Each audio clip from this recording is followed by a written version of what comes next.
আসসালামু আলাইকুম রহমতুল্লাহি ওয়া বারাকাতুহু। একটা গুরুত্বপূর্ণ বিষয়ে মানুষ কত ভয়াবহ রকমের অসচেতন হতে পারে ওই বিষয়ে সতর্ক করার জন্য আজকের এই ভিডিওটা তৈরি করা। মূলত পৃথিবীর মধ্যে যতগুলো নিকৃষ্ট এবং গুনাহের কাজ আছে তার মধ্যে সুদ একটি অন্যতম। তো মানুষ সুদের ব্যাপারে এত অসচেতন বা এত অজ্ঞ, আপনি সমাজের কিছু দৃশ্য না শুনলে বুঝতেই পারবেন না।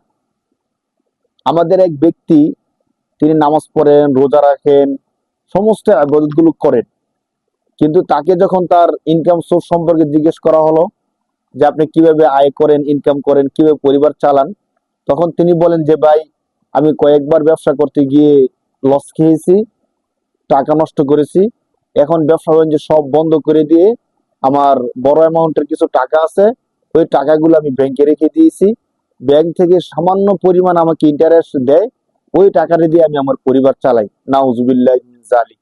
আপনি ভাবতে পারেন, ওই ব্যক্তি ভালো নামাজি এবং সমস্ত আবাদতগুলোই প্রায় করার চেষ্টা করেন, কিন্তু ব্যাংকের মধ্যে টাকা রাখার পর অতিরিক্ত যে টাকাটা আসে, ওই টাকাটা যে হারাম, সুদ, তিনি জানেনই না।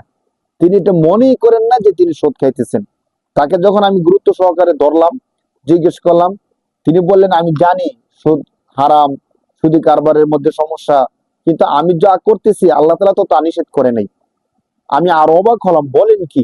তাকে জিজ্ঞেস করলাম যে কিভাবে বুঝলেন যে আল্লাহ তাআলা এটা নিষেধ করে নাই? তখন তিনি আমাকে আল ইমরান 4 নম্বর পারার 5 নম্বর পৃষ্ঠার একটা আয়াত তিনি বলতেছিলেন যে আল্লাহ তাআলা এখানে বলছেন, ইয়া আইয়ুহাল্লাযীনা আমানু লা তাকুলুর রিবা আদআফা মুদাআফা। আপনি ভাবতে পারেন, একজন সাধারণ মানুষ, তিনি এই আয়াতটা মুখস্থ করে আমাকে শোনাইতেছেন এবং বলতেছেন যে আল্লাহ তাআলা এই আয়াতের মধ্যে বলছেন যে তোমরা চক্র বৃদ্ধি হারে সুদ খাও না, অর্থাৎ ডবলের ডবল, দ্বিগুণ, কয়েক গুণ বৃদ্ধি করে সুদ খাও না। তো তিনি আমাকে যুক্তি দিচ্ছেন যে আল্লাহ তাআলা তো এখানে দ্বিগুণ, তিনগুণ, এমন অধিক হারে সুদ খাইতে না করছেন, কিন্তু অল্প স্বল্প খাইতে তো আল্লাহ তাআলা নিষেধ করেন নাই। আর আমি যে টাকা ব্যাংকের মধ্যে রাখি 20 লাখ প্লাস, কিন্তু এর বিনিময়ে আমার মাসে 15,000 টাকার মতো টাকা আসে। তো এটা তো তেমন কোনো কিছু না, শতকরা অনেক কম।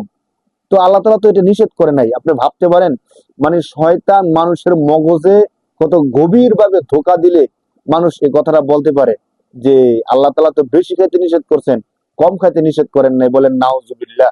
তো বিষয়টা আমরা সতর্ক হওয়া উচিত। যেটা খারাপ, তার যার বেশি খারাপ তার অল্পও খারাপ, আর যার অল্প ভালো তার বেশিও ভালো, যার বেশি ভালো তার অল্পও ভালো। ভালো ভালোই, চাই তা কম হোক অথবা বেশি হোক। আর যা খারাপ তা খারাপই, চাই তা যত কম হোক অথবা যা মন্দ হোক। সুদের ক্ষেত্রে ফুকায়ে কেরামগণ কি বলছেন? বলছেন যে সুদ কাকে বলে? সুদ বলা হয় জিয়াদাতুন মাশরুতাতুন ফি আকদিন মিন ইওয়াজিন লা মুকাবিলা লাহা ফিল মুআওয়াজাতি।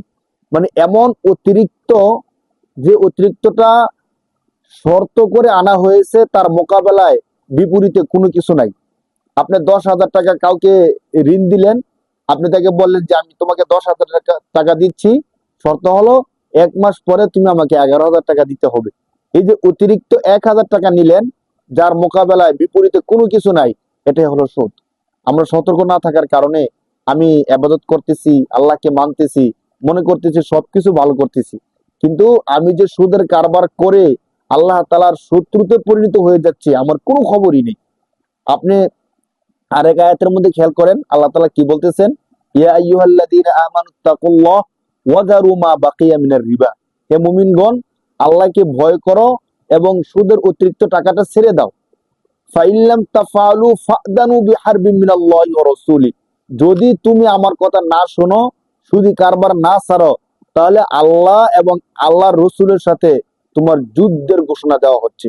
ভাবা যায়, আল্লাহ আল্লাহ রসুলের সাথে মোকাবেলা করে যুদ্ধ করে কেউ কি সক্ষম হতে পারবে? বুঝেন, মানে আমাদের সমাজে সুদি কারবার নিয়ে কতটা অজ্ঞতা।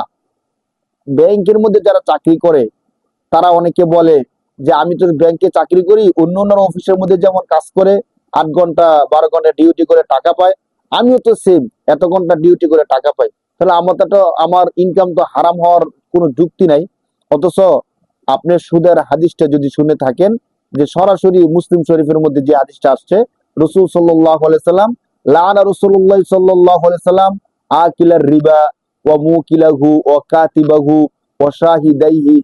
আল্লাহ রাসূল সাল্লাল্লাহু আলাইহি সাল্লাম যে সুদ খায়, যে সুদ দেয়, যে লিপিবদ্ধ করে, যে সাক্ষী থাকে, প্রত্যেককে লানত করছেন। চিন্তা করেন, তাহলে আপনি যে ব্যাংকের মধ্যে চাকরি করেন, আপনি সাক্ষী থাকতেছেন অথবা কাগজের মধ্যে লিখতেছেন, কোনো না কোনো ভাবে আপনি সহযোগিতা করতেছেন। ভাবা যায়? অনেকে মনে করে কিস্তিতে যে টাকা আনি, এই টাকাটা তো হারাম না। এভাবে ব্যাপক হারে আমাদের অনেকে সুদী কারবারের মধ্যে জড়িত আছে, সে মনে করে না এটা সুদ। সবচেয়ে ভয়ঙ্কর বিষয় হলো, আমি যদি কোনো অপরাধ করি, যদি আমি বুঝতে পারি যে আমি অপরাধ করতেছি, তাহলে কোনো না কোনো এক সময় আমি অনুতপ্ত হব, ক্ষমা চাওয়ার একটা অবস্থা তৈরি হবে। কিন্তু আমি যদি এটাকে গোনা নাই মনে করি, অপরাধ না মনে করি, তাহলে তওবা করার অবস্থা তৈরি হবে না। আমি তওবা করব না। তওবা না করে যদি মারা যাই, হাসরের দিন আমার অবস্থাটা কি হবে বলেন? যদি আমি মনে করি যে ব্যাংকে চাকরি করতেছি এটা কোনো অপরাধ না, আমি ব্যাংক থেকে যে অতিরিক্ত ইন্টারেস্ট এনে খাচ্ছি এটা কোনো সুদ না, তাহলে তো আমি কখনো তওবা করব না। আর আল্লাহ তাআলা আমাকে ক্ষমা করবেন না। আর কবিরা গুনাহ ক্ষমা হওয়ার জন্য শর্ত হলো, স্পষ্ট আকারে আল্লাহ তাআলার কাছে বলে ক্ষমা চাইতে হবে, যে আল্লাহ আমি এই কারবারটা করছি, আপনি আমাকে দয়া করে ক্ষমা করে দেন। তো আমি তো এটাকে অপরাধী মনে করি না, তখন আমি কিভাবে ক্ষমা চাবো বলেন? এই জন্য আমাদের সতর্ক হওয়া উচিত, সচেতন হওয়া উচিত। আমি যেহেতু মুমিন, জান্নাতি আমার আসল ঠিকানা, অতএব যেভাবে চললে আমাকে জান্নাতে যাওয়া যাবে সেভাবে চলতে হবে। আমার ইনকাম সোর্স, ইকোনমিক সিস্টেম যেভাবে চলতেছে, সত্যি কি হালাল না হারাম, এই ব্যাপারে একজন বিজ্ঞ আলেমের সাথে পরামর্শ করা আমার অবশ্যই উচিত। কোন আলেমের সাথে পরামর্শ না করে আমি হালাল মনে করে আমি যদি এভাবে চলতে থাকি অসচেতন ভাবে, তাহলে আল্লাহ না করুক হাসরের দিন যদি আমি ধরা খেয়ে যাই, আমার মুক্তির উপায় কি? কে আমাকে বাঁচাবে বলেন? আল্লাহ তাআলা আমাদের সবাইকে বুঝার তৌফিক দান করুক, আমিন। আসসালামু আলাইকুম।